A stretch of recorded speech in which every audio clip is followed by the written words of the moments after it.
పలకవలసిందిగా కోరుతున్నాను. నమో నమో నమో నమో భారత్ మాతా కీ. నరేంద్ర మోడీ గారి నాయకత్వం, నరేంద్ర మోడీ గారి నాయకత్వం. మనందరి ప్రియతమ నేత ఇవాళ మన అనకాపల్లి ఎన్నికల ప్రచారానికి విచ్చేసిన మన ప్రియతమ నేత శ్రీ నరేంద్ర మోడీ గారికి స్వాగతం పలకవలసిందిగా మన మాజీ ముఖ్యమంత్రి వర్యులు, తెలుగుదేశం పార్టీ జాతీయ అధ్యక్షులు శ్రీ నారా చంద్రబాబు నాయుడు కోరుతున్నాను. ఆయన శాలువాతోనూ అలాగే మెమెంటోతోనూ సత్కరించాల్సిందిగా కోరుతున్నాను.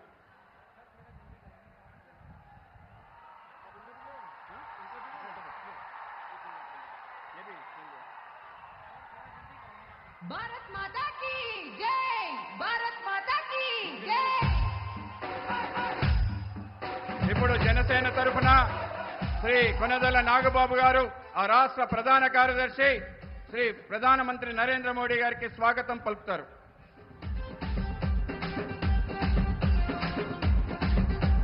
అలాగే మన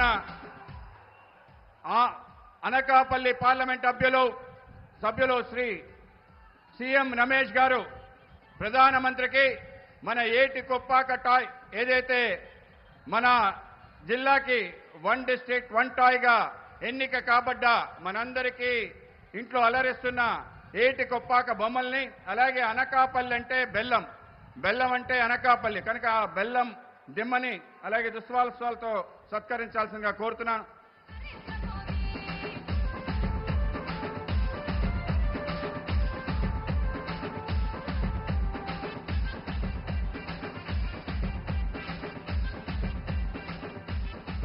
ఇప్పుడు కాబోయే ముఖ్యమంత్రి చంద్రబాబు గారు ఒక్క నిమిషం మాట్లాడతారు.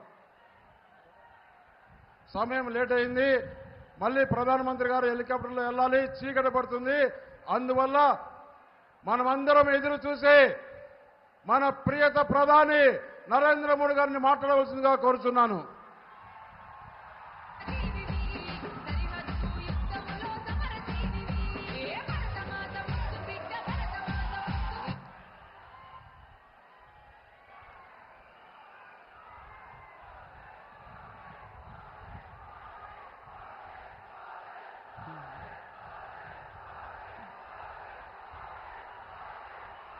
भारत माता की, भारत माता की, జై. भारत माता की. నా ఆంధ్ర కుటుంబ సభ్యులందరికీ నమస్కారం. मैं नुकालम्मा देवी को प्रणाम करता हूं. कल अल्लूरी सीताराम राजू जी की पुण्यतिथि है. 2 वर्ष पहले भीमावरम में मुझे उनकी प्रतिमा के अनावरण का सौभाग्य मिला था. मैं आज अनकापल्ली की धरती से उन्हें अपनी श्रद्धांजलि देता हूं. నేను ముందుగా నూకాలమ్మ తల్లికి ప్రణామాలు తెలియజేస్తున్నాను. రేపు అల్లూరి సీతారామరాజు గారి పుణ్యతిథి వర్ధంతి. నేను 2 సంవత్సరాల క్రితం భీమవరంలో ఆయన విగ్రహాన్ని ఆవిష్కరించే సౌభాగ్యం కలిగింది. ఈరోజు నేను అనకాపల్లి భూమి నుండి ఆయనకి శ్రద్ధాంజలి ఘటిస్తున్నాను. साथियों, मैं सबसे पहले आपकी क्षमा मांगता हूं क्योंकि मुझे 6:15 बजे टेक ऑफ करना है, तो चंद्रबाबू जी मेरे जाने के बाद बोलेंगे और हम सब उनको सुने बिना जाएंगे नहीं. అందరూ కూడా ముందుగా నన్ను క్షమించాలి. నేను 5:45కి ఇక్కడి నుంచి వెళ్ళిపోవాలి. నేను వెళ్ళిపోయిన తర్వాత మీ అందరూ కూడా ఇక్కడే ఉండాలి. మన ప్రియతమ నేత చంద్రబాబు నాయుడు గారి యొక్క మాటలు మీరందరూ వినాలని మీ అందరికీ విజ్ఞప్తి చేస్తున్నాను. साथियों, अनकापल्ली में बेल्लम और तेलुगु दोनों की अद्भुत मिठास है। 4 जून को ये मिठास और बढ़ने वाली है। आंध्र प्रदेश में एनडीए की सरकार बनेगी और दिल्ली में भी एनडीए का परचम लहराएगा। डबल इंजन सरकार यहां के विकास को नई ऊंचाई पर ले जाएगी। మిత్రులారా, అనకాపల్లిలో బెల్లం మరియు తెలుగు భాష రెండు అద్భుతమైనవి, మధురమైనవి. జూన్ 4వ తారీఖున ఈ తీయదనం మరింతగా పెరగబోతుందని మీకు తెలియజేస్తున్నాను. ఆంధ్రప్రదేశ్లో ఎన్డీఏ ప్రభుత్వం వస్తుంది. అలాగే ఢిల్లీలో కూడా ఎన్డీఏ ప్రభుత్వం జెండా రెపరెపలాడబోతుంది. ఈ యొక్క డబుల్ ఇంజిన్ ప్రభుత్వం అభివృద్ధి కొత్త ఎత్తులకు తీసుకెళ్తుంది. साथियों, ये पहला चुनाव है जो विकसित आंध्र प्रदेश, विकसित भारत के विश्वास पर लड़ा जा रहा है। आज भारत दुनिया की 5th लार्जेस्ट इकोनॉमी है। आज भारत चंद्रमा के दक्षिण ध्रुव पर पहुंचने वाला पहला देश बना है। आज पूरी दुनिया में भारत का सम्मान बढ़ा है। ये गौरव हर भारतवासी का सीना गर्व से चौड़ा कर रहा है। हमारे आंध्र प्रदेश से तो बड़ी संख्या में प्रवासी भारतीय बाहर रहते हैं। अब वहां उनकी भी पहचान एक प्रकार से सम्मान से भरी हुई हो रही है। అభివృద్ధి చెందిన ఆంధ్రప్రదేశ్, అభివృద్ధి చెందిన భారత్ అనే విశ్వాసం పైన పోటీ జరుగుతున్న మొట్టమొదటి ఎన్నిక ఇది. ఈరోజు భారత్ ప్రపంచంలోనే 5వ అతిపెద్ద ఆర్థిక శక్తిగా ఆవిర్భవించింది.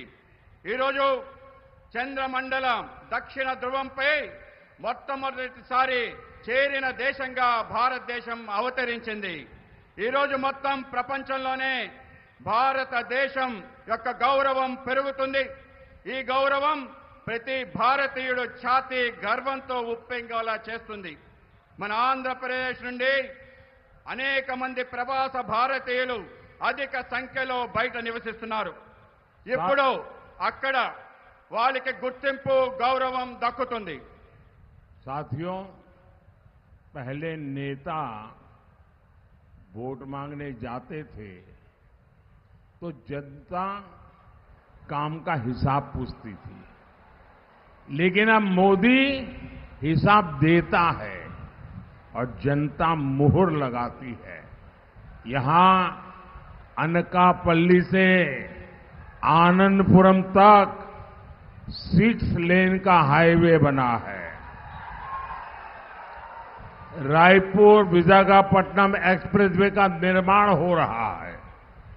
2014 तक आंध्र प्रदेश में 4000 किलोमीटर नेशनल हाईवे थे। आज करीब करीब 9000 किलोमीटर हाईवेज आंध्र प्रदेश में है।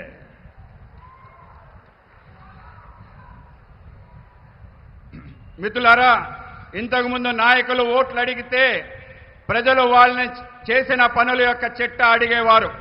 కానీ ఇప్పుడు మోడీ తన పనుల చిట్టాని ప్రజలకు ఇస్తున్నారు. ప్రజలందరూ కూడా దాన్ని ఆమోదిస్తున్నారు.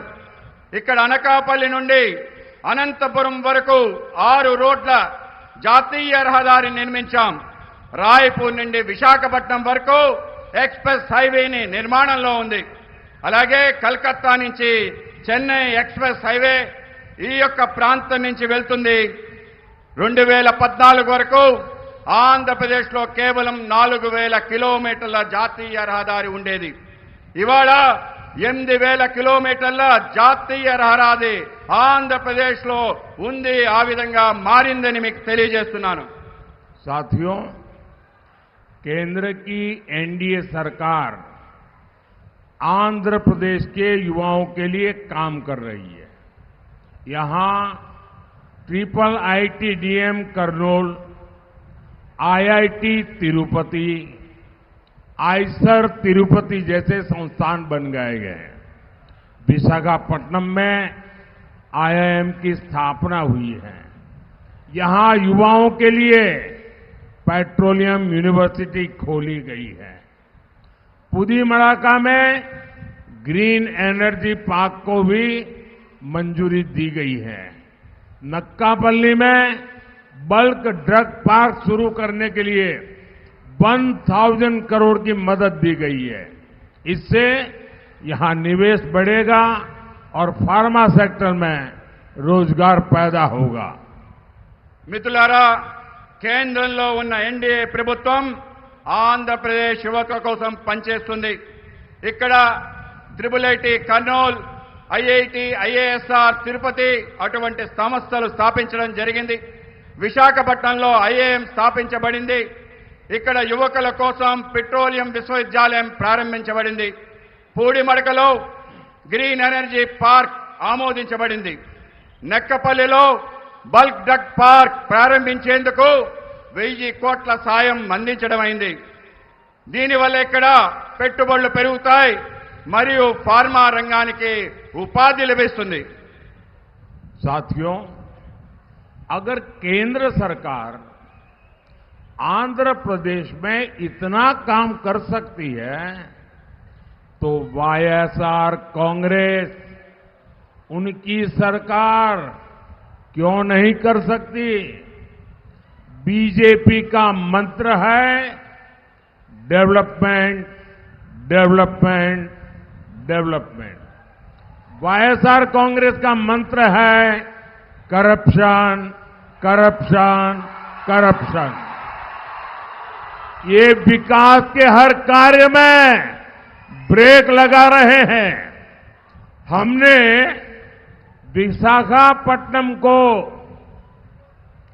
अलग रेलवे जोन बनाने की मंजूरी दी, लेकिन राज्य सरकार रेलवे मुख्यालय के लिए जमीन नहीं दे रही है.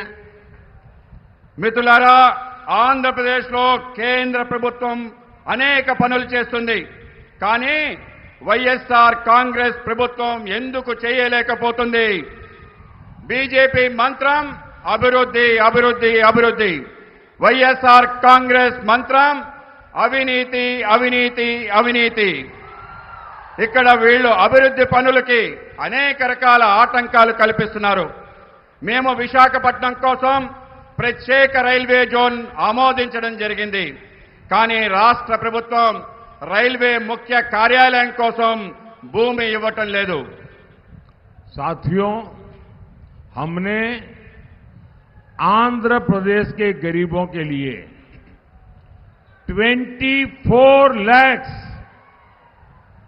पीएम आवास स्वीकृत किए हैं, लेकिन वाईएसआर कांग्रेस, ये सरकार इसके आधे घर भी गरीबों के लिए नहीं बना पाई. मोदी गरीब की पीड़ा दूर कर रहा है, इन्हें उसमें भी पीड़ा है. इनका एक ही एजेंडा है, जहां करप्शन नहीं वहां काम नहीं. ఆంధ్రప్రదేశ్లో పేదల కొరకు 21 లక్షలు ప్రధానమంత్రి ఆవాస గృహాలు మంజూరు చేశాం. కానీ వైఎస్ఆర్ కాంగ్రెస్ ప్రభుత్వం దాంట్లో సగం కూడా పేదలకి ఇల్లు ఇవ్వలేదని మీకు తెలియజేస్తున్నాను. మోడీ పేదల బాధలు తీరుస్తున్నాడు, కానీ వాళ్లకు బాధలు తొలగిస్తున్న బాధ కలుగుతుంది. వాళ్ళది ఒకటే ఎజెండా. ఇక్కడ అవినీతి ఎక్కడ ఉంటుందో అక్కడ పని ఉండదు. साथियों, उत्तर आंध्रा सुजला सरवंती इरिगेशन प्रोजेक्ट यहां की राज्य के वर्क कल्चर का बहुत बड़ा उदाहरण है. ये प्रोजेक्ट जगन रेड्डी के पिता वाईएसआर ने शुरू किया था.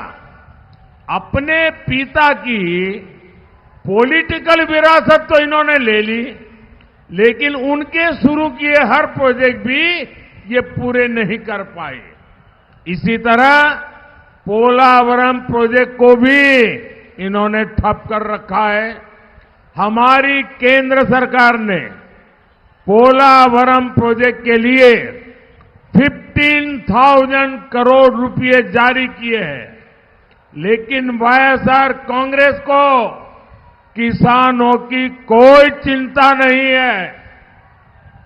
మిత్రులారా, ఉత్తరాంధ్ర సుజల స్రవంతి జలవనరుల ప్రాజెక్ట్ ఇక్కడ ప్రభుత్వ పనితీరుకి ఒక అతిపెద్ద ఉదాహరణ. ఈ ప్రాజెక్ట్ జగన్ రెడ్డి తండ్రి వైఎస్ రాజశేఖర రెడ్డి గారు ప్రారంభించారు. ఆయన వారి తండ్రి రాజకీయ వారసత్వాన్ని తీసుకున్నారు. కానీ ఆయన ప్రారంభించిన ప్రాజెక్టులు కూడా పూర్తి చేయలేకపోయారు. అదేవిధంగా పోలవరం ప్రాజెక్ట్ కూడా అడ్డుకుంటున్నారు. మా కేంద్ర ప్రభుత్వం పోలవరం ప్రాజెక్ట్ కోసం 15,000 కోట్ల రూపాయలు మంజూరు చేయడం జరిగింది. కానీ వైఎస్ఆర్ ప్రభుత్వానికి రైతుల గురించి పట్టింపే లేదు. साथियों, अनकापल्ली और आंध्र प्रदेश गन्ना किसानों का इतना बड़ा केंद्र रहा है, लेकिन प्रदेश सरकार की नीतियों के कारण किसान परेशान है. किसान गन्ना उगाना छोड़ रहे हैं. इस इलाके में अधिकांश चीनी मिलें बंद हो गई है. మిత్రులారా, అనకాపల్లి మరియు ఆంధ్రప్రదేశ్ చేరుకు రైతులకి చాలా పెద్ద కేంద్రంగా ఉంది. కానీ రాష్ట్ర ప్రభుత్వ విధానం వల్ల రైతులు ఆందోళన చెందుతున్నారు. రైతులు చెరుకు పంటను పండించడం మానుకుంటున్నారు. ఈ ప్రాంతంలో చాలా చక్కెర పరిశ్రమలు మూతబడ్డాయి. मैं आंध्र प्रदेश के किसानों को आश्वस्त करना चाहता हूं, डबल इंजन की सरकार में यहां गन्ना किसानों के जीवन की मिठास वापस लौटेगी. मोदी का मिशन है हमारे गन्ना किसान ऊर्जादाता भी बनेंगे. आज मोदी पेट्रोल में इथेनॉल ब्लेंडिंग बढ़वा रहा है.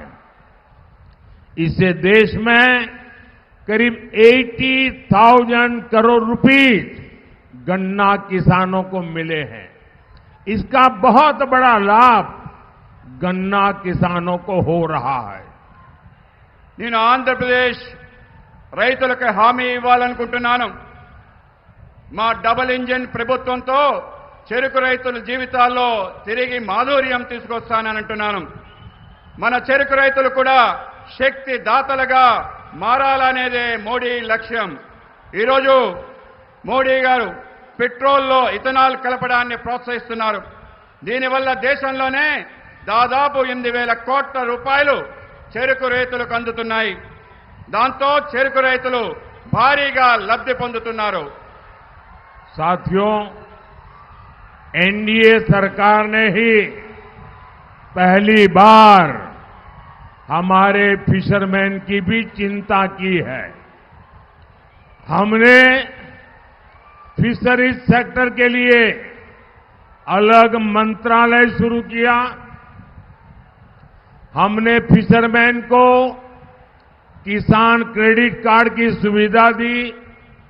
बीजेपी ने अपने संकल्प पत्र में गारंटी दी है कि फिशरीज सेक्टर से जुड़े भाई बहनों के लिए बीमा कवरेज बढ़ाया जाएगा।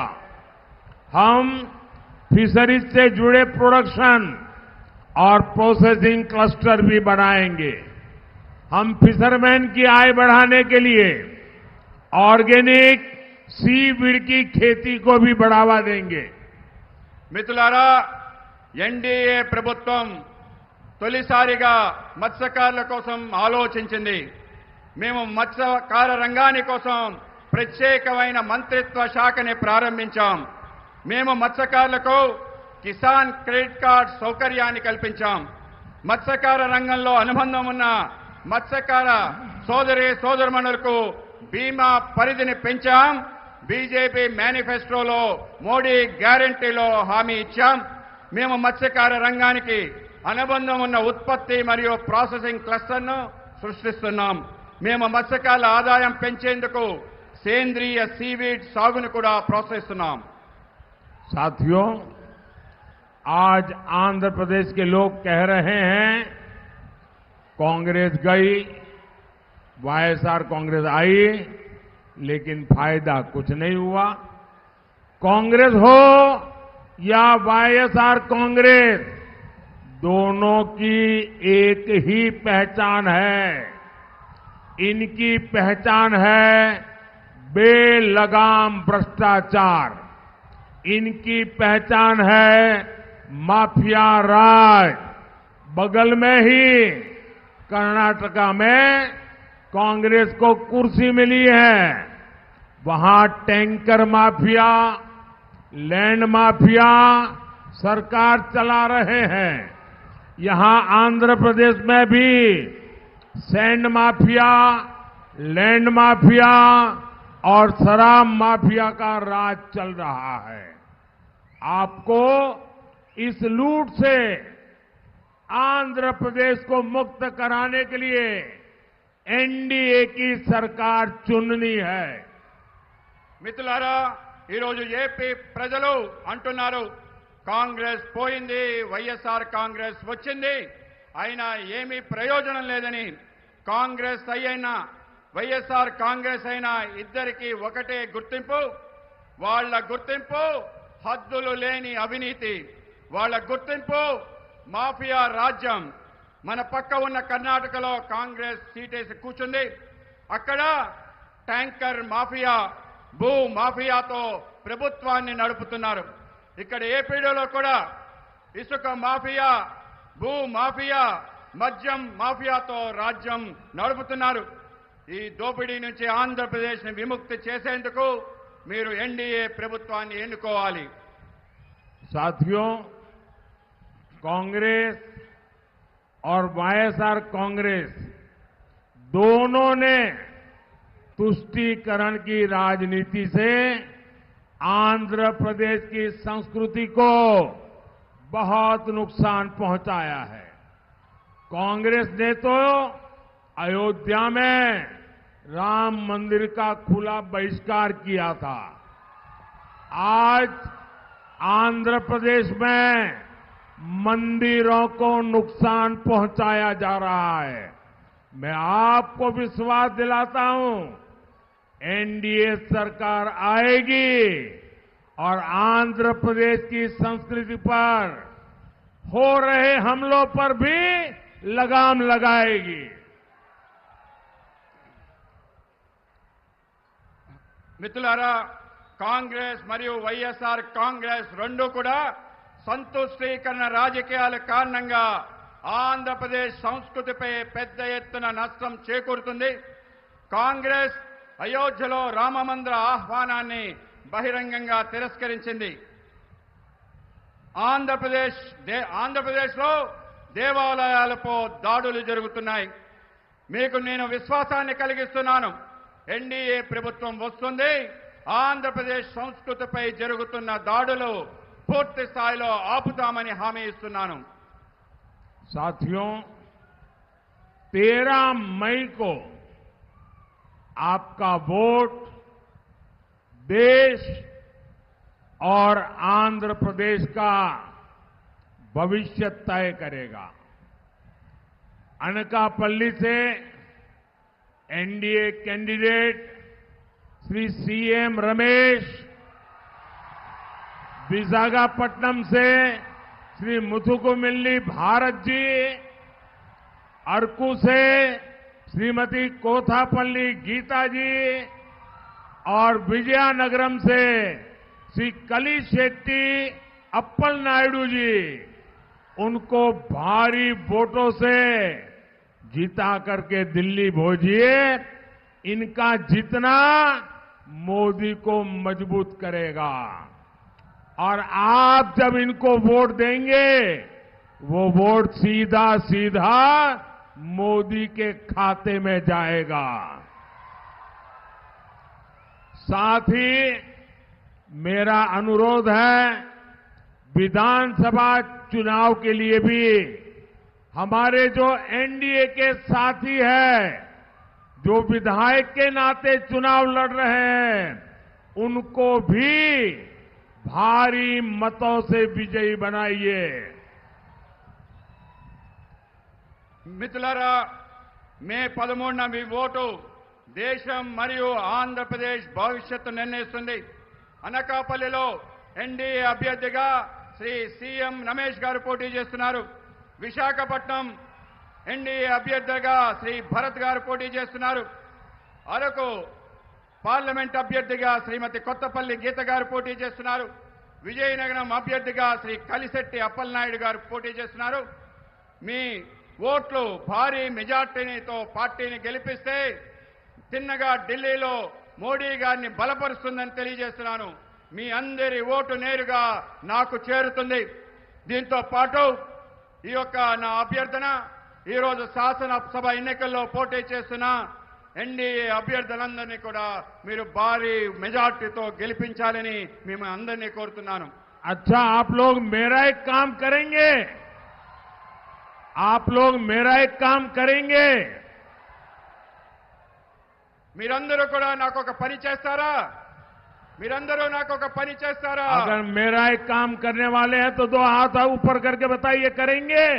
అందరూ కూడా చేతులెత్తి చెప్పండి, చేస్తాను చేస్తానని చెప్పండి.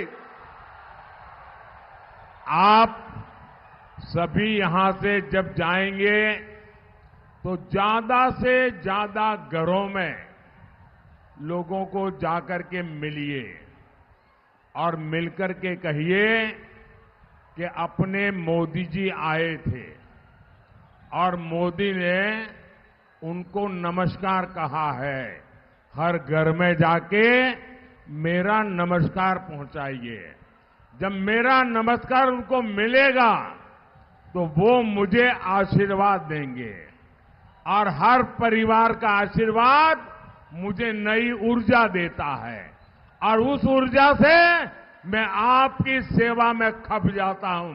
इसलिए घर घर जाकर मेरा सबको नमस्कार पहुंचाइए। మీరు ఇక్కడి నుంచి వెళ్ళిన తర్వాత ప్రతి ఇంటింటికి వెళ్ళండి. ఇవాళ మోడీ గారు చెప్పారు, మోడీ గారు మీ అందరికీ నమస్కారం చెప్పమన్నారు. మీరందరూ కూడా అక్కడికి వెళ్ళి నా నమస్కారాలు చెప్పండి. వాళ్ళు నమస్కారం నా నమస్కారం వాళ్ళకి ఇస్తే వాళ్ళు నాకు ఆశీర్వాదం ఇస్తారు. వాళ్ళ ఆశీర్వాదం వల్ల నాకు మరింత శక్తి వస్తుంది. వాళ్ళ శక్తి కారణంగా మరింతగా మీకు సేవ చేసే అవకాశం నాకు దక్కుతుంది. ఆ విధంగా నేను సేవ చేసే అవకాశాన్ని కల్పించండి.